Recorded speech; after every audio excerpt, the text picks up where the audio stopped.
आज की इस वीडियो में हम करेंगे एक बहुत ही important concept molecular and empirical formula. So molecular and empirical formula is a very important concept. ये इसके ऊपर एक न्यूमेरिकल एग्जाम के अंदर आएगा ही आएगा। तो उसके लिए हमें सबसे पहले तो ये पता होना चाहिए कि what is molecular formula and what is empirical formula. देखिए मैं एक एग्जांपल लेता हूँ C6H12O6। ये किस चीज का फार्मूला है? ग्लूकोज का। This is the molecular formula of glucose. तो देखिए ये हमें क्या बताता है, तो ये हमें ये बताता है कि ग्लूकोज के एक मॉलिक्यूल के अंदर 6 कार्बन है, 12 हाइड्रोजन है एंड 6 ऑक्सीजन है। So what the molecular formula tells? It tells us about the actual number of atoms of various element present in one molecule of compound. तो ये हमें एक्चुअल नंबर ऑफ एटम बताता है। देखिए एक और एग्जांपल ले लीजिए H2O2, हाइड्रोजन पर ऑक्साइड। तो इससे हमें क्या पता लगता है कि हाइड्रोजन पर में 2 हाइड्रोजन के एटम है और 2 ऑक्सीजन के एटम है। And now what is empirical formula? अब अगर हम इसकी सिंपल रेशियो ले लें, जैसे ये ग्लूकोज है, अगर मैं इसको 6 से डिवाइड कर दूं तो ये क्या हो जाएगा? CH2O। तो what it is telling? It is telling the simplest ratio. तो it tells us the simplest ratio of atoms. तो this is known as your empirical formula H2O2। अगर मैं इसकी सिंपल रेशियो निकालूंगा कैसे निकलेगी? इसको 2 से डिवाइड कर दूं तो ये क्या हो जाएगा? HO। तो this is the empirical formula. ये हमें बताता है सिंपल रेशियो के बारे में। अब यहाँ पर एक देखिए बड़ा इंपॉर्टेंट सा कंसेप्ट आप देखिए, मोलिकुलर फार्मूला इसका दिस, ये इंपीरिकल फार्मूला। अगर मैं इसको 6 से मल्टीप्लाई कर दूं इंपीरिकल फार्मूले को तो यही नहीं आ जाएगा। इसी तरह से HO, ये हमारा इंपीरिकल फार्मूला है। अगर मैं इसको 2 से मल्टीप्लाई कर दूं तो यही नहीं आ जाएगा। यहाँ पे हमारे पास एक रिलेशन नहीं निकल गया यहाँ पे कि what is molecular formula? Molecular formula is equal to N into empirical formula. तो molecular formula is N into empirical formula. और देखिए यहाँ पे एक बहुत इंटरेस्टिंग चीज, H2O2। अगर मैं इसका मोलिकुलर मास निकालूं, एक ऑक्सीजन का एटॉमिक मास 16 होता है, 2 का 32, हाइड्रोजन का 2 हो गया, तो टोटल मोलिकुलर मास हो गया 34। और यहाँ पे अगर मैं निकालूं एक ऑक्सीजन का 16, हाइड्रोजन का 1, 17, तो इसको अगर 2 से मल्टीप्लाई करता हूं तो यहाँ पर भी यही आ जाता है। तो मैं यहाँ पे एक और रिलेशन निकाल सकता हूँ कि molecular mass is equal to n into empirical mass। n into empirical mass। इसके अलावा यहाँ पर तो अब आपको शायद समझ में आ गया होगा कि मोलिकुलर फार्मूला क्या चीज है, इंपीरिकल फार्मूला क्या चीज है। मोलिकुलर फार्मूला हमें कंप्लीट नंबर ऑफ एटम बताता है और इंपीरिकल फार्मूला सिंपल रेशियो बताता है। और यहाँ पे हमने एक चीज देखी कि मोलिकुलर फार्मूला क्या है? n into empirical formula. और मोलिकुलर मास भी क्या है हमारा? n इंटू इंपीरिकल मास, या हम इसको इंपीरिकल फार्मूला मास भी कह सकते हैं, एक ही बात है। इसके अलावा जब आप इंपीरिकल फार्मूला और मोलिकुलर फार्मूला के न्यूमेरिकल करेंगे तो आपको एक और फार्मूला भी आपको जरूरत पड़ सकता है। एक रिलेशन होता है molecular mass is equal to 2 into vapour density. तो कुछ न्यूमेरिकल में ऐसा हो सकता है कि आपको मोलिकुलर मास ना देके आपको क्या दे दी जाए? Vapour density. तो आपको ये फार्मूला लगाना होगा, molecular mass is equal to 2 into vapour density. अब हम कुछ न्यूमेरिकल करते हैं। देखिए सबसे पहले मैं आपको एक न्यूमेरिकल करके दिखाता हूँ यहाँ पर। तो ये क्या न्यूमेरिकल है? देखिए ध्यान से जरा यहाँ पर, एक इनऑर्गेनिक सॉल्ट है, उसने हमें परसेंटेज दे दी। सोडियम है 29.11%, सल्फर है 40.1%, ऑक्सीजन है 30.3%। और हमें कह दिया कि इंपीरिकल फार्मूला निकालो। तो बहुत सिंपल होता है, स्टेप्स को ध्यान से देखिएगा। तो सबसे पहले हम इसमें लिखेंगे एलिमेंट। तो हमें कौन कौन से एलिमेंट दिए हैं? सोडियम दिया है, सल्फर दिया है और ऑक्सीजन दिया है। फिर हम इसके आगे लिखेंगे परसेंटेज। तो सोडियम की परसेंटेज कितनी दी है? 29.11। सल्फर की कितनी दी है? 40.51। ऑक्सीजन की कितनी दी है? 30.38। अभी तक हमने कुछ नहीं किया, ये सब हमें दिया हुआ है। फिर इसके आगे लिखेंगे हम एटॉमिक मास। सोडियम का एटॉमिक मास कितना होता है? 23। सल्फर का कितना होता है? 32। ऑक्सीजन का कितना होता है? 16। देखिए अभी तक कुछ किया हमने? कुछ नहीं किया है। अब इसके बाद अब हम क्या करेंगे? अब हम परसेंटेज को डिवाइड करेंगे एटॉमिक मास से। देखिए अभी तक ये सब चीजें दी हुई थी, अब ये हमारी स्टेप स्टार्ट होती है। तो फर्स्ट स्टेप में हम क्या करेंगे? Percentage divided by atomic mass. तो जब हम परसेंटेज को एटॉमिक मास से डिवाइड करते हैं तो इसको हम लोग बोलते हैं रिलेटिव नंबर ऑफ मोल। आप लिखना चाहें तो लिखिए, नहीं तो कोई जरूरी भी नहीं है, आप सिंपल लिख सकते हैं percentage divided by atomic mass. तो मैं अब परसेंटेज को एटॉमिक मास से डिवाइड कर देता हूं। ये देखिए 41.51 डिवाइडेड बाई 32, 30.38 डिवाइडेड बाई 16। और जब हम इसको कैलकुलेट करेंगे तो ये आएगा 1.26, ये भी 1.26 आ रहा है, and I think it will come 1.89। तो हमारी फर्स्ट स्टेप क्या थी? हमने परसेंटेज को किस चीज से डिवाइड कर दिया? एटॉमिक मास से। इसके बाद नेक्स्ट स्टेप क्या होगी हमारी? Simplest molar ratio. तो सिंपलेस्ट मोलर रेशियो में हम क्या करेंगे? इनमें से जो भी सबसे छोटी डिजिट है उससे सबको डिवाइड करेंगे। तो छोटा कौन है? अब देखिए यहाँ पे 1.26, तो हम 1.26 से सबको डिवाइड करेंगे।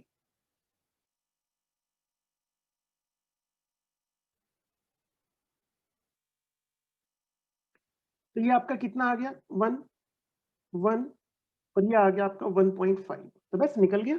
यानी आपके पास सोडियम कितने हैं? 1, सल्फर कितना है? 1, ऑक्सीजन कितना है? 1.5। तो देखिए ये 1.5 बोलते हुए थोड़ा अच्छा नहीं लग रहा, तो हम एक काम करते हैं, इसको होल नंबर में कन्वर्ट कर लेते हैं। तो यहाँ पे मैं एक और हेडिंग बनाऊंगा, सिंपलेस्ट होल नंबर रेशियो। तो अब देखिए 1.5 को कैसे बदलेंगे भी होल नंबर में?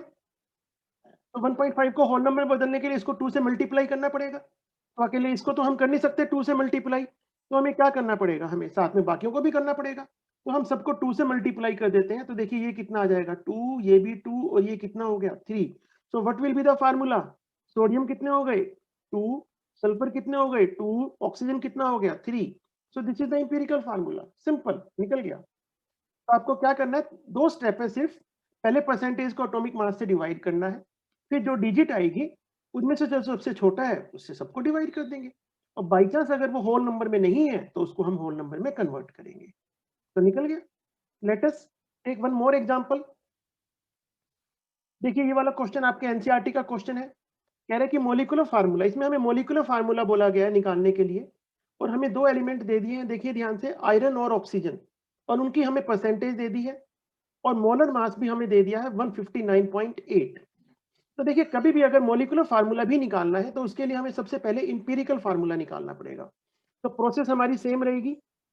सबसे पहले हम क्या लिखेंगे? एलिमेंट। तो कौन कौन से एलिमेंट हमें दिए हुए हैं? आयरन है और ऑक्सीजन है। उसके बाद हम क्या लिखेंगे? परसेंटेज। आयरन की परसेंटेज कितनी दी है? 69.9। ऑक्सीजन की कितनी दी है? 31.1। उसके बाद हम क्या करेंगे? इनका एटॉमिक मास लिखेंगे। आयरन का एटॉमिक मास कितना दिया है? 55.85। ऑक्सीजन का कितना होता है? 16। इसके बाद क्या स्टेप थी बच्चों? जो परसेंटेज है उसको किससे डिवाइड करेंगे? एटॉमिक मास से। तो कर देते हैं जरा परसेंटेज को एटॉमिक मास से डिवाइड।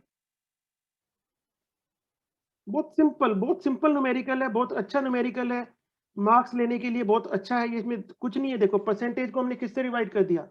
एटॉमिक मास से। तो it will come 1.25 and it will come 1.88। अब हम क्या करेंगे? इसके बाद हमारी नेक्स्ट स्टेप क्या थी? सिंपलेस्ट मोलर रेशियो, है ना? यही थी ना? याद है ना आपको? Simplest molar ratio. क्या करना है इसमें हमें? जो सबसे छोटा है उससे सबको डिवाइड करेंगे। तो सबसे छोटा, अरे 1.25 है इसमें। तो 1.25 डिवाइडेड बाई 1.25, 1.88 डिवाइडेड बाई 1.25। तो ये कितना आ गया? 1। और ये कितना आ जाएगा? 1.5। अरे यार ये 1.5 तो अच्छा नहीं लग रहा, तो इसको हमें होल नंबर में कन्वर्ट करना पड़ेगा। तो नेक्स्ट हेडिंग फिर हमारी क्या बन जाएगी? Whole number ratio. तो वही, इसको होल नंबर में कन्वर्ट करने के लिए हम इसको क्या करेंगे? 2 से मल्टीप्लाई। तो ये 2 हो गया और ये 3 हो गया। तो हमारा इंपीरिकल फार्मूला, तो इंपीरिकल फार्मूला आ गया हमारा Fe2O3। तो this is our empirical formula. लेकिन यहां तो हमसे मोलिकुलर फार्मूला पूछा गया। तो मोलिकुलर फार्मूला याद है आपको? अभी अभी हमने एक चीज पढ़ी थी। मोलिकुलर फार्मूला क्या होता है? N into empirical formula. तो अगर किसी तरीके मुझे n पता लग जाए तो मैं मोलिकुलर फार्मूला कैलकुलेट कर लूंगा। और हम लोग एक और फार्मूला भी जानते हैं। कौन सा? कि molecular mass is equal to n into empirical mass, है ना, पढ़ा था ना हमने वहां फार्मूला। अब मोलिकुलर मास देखना भाई कितना दिया है। अच्छा, मोलिकुलर मास हमें दिया हुआ है 159.8 n। इंपीरिकल मास निकाल लो अब यहाँ पे आप। इंपीरिकल मास, आयरन का एटॉमिक मास कितना दिया हुआ है 55.85, इसको हम 2 से मल्टीप्लाई करेंगे। ऑक्सीजन का 16 है, इसको 3 से मल्टीप्लाई करेंगे, फिर ऐड कर देंगे। तो इसको जब तुम ऐड करोगे तो बेटा ये आएगा 159.7, यानी अप्रोक्स n की वैल्यू कितनी आ गई 1। अब ये n की वैल्यू मैं यहाँ पुट कर दूंगा, तो मोलिकुलर फार्मूला कितना आ जाएगा, तो molecular formula will be 1 into Fe2O3, so it will be your Fe2O3। तो इस तरीके से हम इससे क्या निकाल सकते हैं, मोलिकुलर फार्मूला। चलिए अभी एक और न्यूमेरिकल कर लेते हैं। ये देखिए, ये एक कंपाउंड देखिए जरा, एक न्यूमेरिकल देखिए, मैंने थोड़ा अलग टाइप का लिया है। यहाँ पर क्या लिखा है, 2.746 gram of A compound on analysis gives 1.94 gram of सिल्फर, 0.268 gram of sulphur and 0.538 gram of oxygen. और हमें क्या निकालना है, इंपीरिकल फार्मूला, और हमें एटॉमिक मास दे दिया है सिल्वर का, सल्फर का और ऑक्सीजन का। देखिए यहाँ पे मैं आपको एक बहुत इंपॉर्टेंट बात बताना चाहता हूँ कि कुछ बुक्स में जब इस न्यूमेरिकल को सॉल्व किया गया है तो उन्होंने इसमें क्या किया है, पहले परसेंटेज निकाली है, उसके बाद इंपीरिकल फार्मूला लगाया है। लेकिन मैं आपको ये बताना चाहता हूँ कि परसेंटेज निकालना बिल्कुल भी जरूरी नहीं होता। हम वेट जो हमें दे रखा है, मास जो दे रखा है, सिर्फ इसकी हेल्प से भी हम इंपीरिकल फार्मूला लगा सकते हैं, सेम स्टेप करते हुए। देखिए मैं करके दिखाता हूँ, जैसे आपको यहाँ पे हमें कौन कौन से एलिमेंट दे दिए, सिल्वर दे दी है, सल्फर दे दिया है और ऑक्सीजन दे दिया है, ठीक है ना। फिर हम इनकी क्या लिखेंगे, इसके बाद क्या लिखा जाता है, परसेंटेज। पर परसेंटेज तो नहीं है हमारे पास, तो कोई बात नहीं, हम परसेंटेज नहीं लिखेंगे। इसका हमें क्या दिया है, मास, तो हम यहाँ पे मास लिखेंगे। एक ही बात है, परसेंटेज दे रखी है तब भी ठीक है, मास है तब भी ठीक है। तो सिल्वर का मास कितना दिया हुआ है 1.94, सल्फर का कितना दिया हुआ है 0.268, ऑक्सीजन का कितना दिया हुआ है 0.538। ठीक है, ठीक है बच्चों। अब हम इसके बाद लिखेंगे एटॉमिक मास। सिल्वर का एटॉमिक मास हमें दिया है 108, सल्फर का 32, ऑक्सीजन का 16। देख रहे हैं आप, मैंने कुछ नहीं किया, सेम चीज है, सिर्फ परसेंटेज की जगह यहाँ पर क्या वर्ड यूज हुआ है, मास। बाकी सब चीजें सेम है। अब हम क्या करेंगे, जैसे परसेंटेज को एटॉमिक मास से डिवाइड करते थे, इसकी जगह पे हम लोग जो भी मास यानी जो वेट हमें दिया हुआ है उसको हम डिवाइड करेंगे एटॉमिक मास से। तो वही आपका नंबर ऑफ मोल निकल जाएंगे, 1.94 divided by 108, 0.268 divided by 32, 0.538 divided by 16। तो इसको जरा कैलकुलेट कर लेते हैं। तो इसको कैलकुलेट करते हैं तो 0.017 आएगा, इसको करेंगे तो 0.0083 आएगा, और इसको करेंगे तो 0.033 आएगा। अब इसके बाद हमें क्या करनी है, सिंपल, तब तो पता लग ही गया होगा आपको, सिंपल मोलर रेशियो। तो इनमें से जो सबसे छोटा है उससे सबको डिवाइड कर देंगे। तो देखो भाई सबसे छोटा कौन है, ये रहा 0.0083।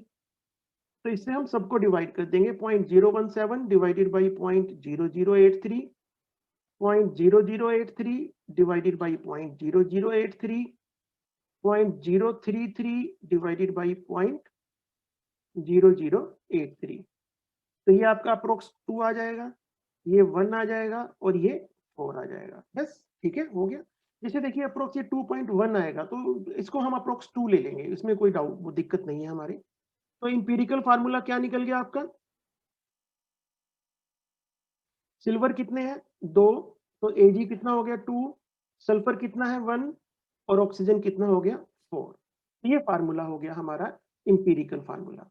तो आपने यहाँ पे एक इंपॉर्टेंट चीज क्या देखी कि परसेंटेज कोई जरूरी नहीं है, अगर हमें वेट दे रखा है तो उससे भी हम कर लेंगे। बहुत सारी बुक्स में इसकी परसेंटेज निकाल के इस न्यूमेरिकल को काफी लंबा कर दिया है, उसकी हमें बिल्कुल भी जरूरत नहीं है। लेट अस सी वन मोर न्यूमेरिकल। देखिए जरा इस क्वेश्चन को देखते हैं क्या लिखा है। एक क्रिस्टलाइन सोल्ट, एक सोल्ट है, उसको हमने क्या किया, हीट किया तो वो अनहाइड्रस हो गया, और उसमें से 45.6% वाटर निकल गया। एल्यूमिनियम की परसेंटेज दी है, सल्फर की दी है, पोटेशियम की दी है, ऑक्सीजन की दी है, और हमें अनहाइड्रस और क्रिस्टलाइन सॉल्ट का फार्मूला बताना है। देखिए, सबसे पहले तो आपको क्रिस्टलाइन और अनहाइड्रस का मतलब पता होना चाहिए। देखिए, ये आप लोगों ने शायद सुना होगा CuSO4। एक होता है CuSO4 और एक होता है CuSO4.5H2O। सुना है ना आपने ये? तो क्या फ़र्क है? बस यही फ़र्क है, ये अनहाइड्रस है। अनहाइड्रस का मतलब जिसमें पानी नहीं है, और इसको हम कहते हैं hydrated salt, copper sulphate pentahydrate, यानी इसमें वाटर है। तो यहाँ पे यही कह रहा है कि क्रिस्टलाइन सॉल्ट है, उसको हीट किया, तो उसमें से वाटर का जो लॉस हो गया वो 45.6% है इसके वेट का। तो हमें एम्पिरिकल फार्मूला निकालना है अनहाइड्रस और क्रिस्टलाइन सॉल्ट का। तो देखिए, एम्पिरिकल फार्मूला अनहाइड्रस का निकालना तो इजी है, कुछ दिक्कत नहीं है। सबसे पहले वही एलिमेंट हमें कौन कौन से दे दिए, पोटेशियम दे दिया, एल्यूमिनियम दे दिया, सल्फर दे दिया और ऑक्सीजन दे दिया। एलिमेंट के बाद हम क्या लिखते थे, इनकी परसेंटेज। पोटेशियम की 15.1 है, एल्यूमिनियम की 10.50 है, सल्फर की 24.96 है और ऑक्सीजन की 49.92 है।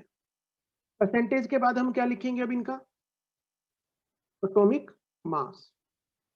तो पोटेशियम का एटॉमिक मास कितना होता है, 39। पोटेशियम का एटॉमिक मास कितना है, 39। कुछ प्रॉब्लम आ रही है लग रहा है। एल्यूमिनियम का कितना है, 27। या 39 लिखने में कुछ थोड़ी दिक्कत आ रही थी, लिखा गया है। तो पोटेशियम का 39 है, एल्यूमिनियम का 27, सल्फर का कितना होता है 32, ऑक्सीजन का कितना होता है 16। ठीक है, अब हमारी नेक्स्ट स्टेप क्या होती है, अब हम परसेंटेज को एटॉमिक मास से डिवाइड करेंगे। 15.1 divided by 39, so it will come 0.39. Aluminium की 10.50 divided by 27, I think it will also come 0.39. 24.96 divided by 32, it will come 0.78. ठीक है, नेक्स्ट है 49.92 divided by 16 and it will come 3.12. अब हमें क्या करना है, वही सिंपल मोलर रेशियो, जो सबसे छोटा है उससे सबको डिवाइड करेंगे, सिंपल मोलर रेशियो। तो सबसे छोटा कौन है इसमें, 0.39, तो 0.39 divided by 0.39, 0.39 divided by 0.39, 0.78 divided by 0.39, 3.12 divided by 0.39। तो ये आपका कितना आ गया, 1 1 2 and I think it will come 8। तो हमारा इंपीरिकल फार्मूला यहाँ पे क्या हो गया, KAlS2O8। So this is the empirical formula of anhydrous salt. किसका है ये, अनहाइड्रस का। इसके अंदर वाटर नहीं है, तो हमसे तो दोनों चीजों का फार्मूला पूछा है, अनहाइड्रस का भी और क्रिस्टलाइन का भी। अब वाटर हम कैसे निकालेंगे ये देखिए। तो अब मैं सबसे पहले यहाँ पे इंपीरिकल मास निकाल लेता हूँ इसका। तो इंपीरिकल मास जब आप सॉल्व करेंगे तो इट विल कम 258, यानी जो अनहाइड्रस सॉल्ट है इसका इंपीरिकल मास कितना है, 258। लेकिन हमें 258 कैसे करोगे, समझ रहे ना, ये ऐड करना है। पोटेशियम का 39, एल्युमिनियम का 27, सल्फर का 32 होता है, 2 से मल्टीप्लाई करेंगे 64, ऑक्सीजन का 16 है, 8 से मल्टीप्लाई करेंगे, उन सब का ऐड कर देंगे तो इट विल कम 258। अब देखिए, अगर हम इसकी फर्स्ट लाइन देखें न्यूमेरिकल की, तो ये क्या कह रहा है कि एक क्रिस्टलाइन सॉल्ट है, उसको जब वो अनहाइड्रस हो गया तो इसमें से कितना पानी निकल गया, 45.6। तो देखिए, सपोज करो, सपोज मास ऑफ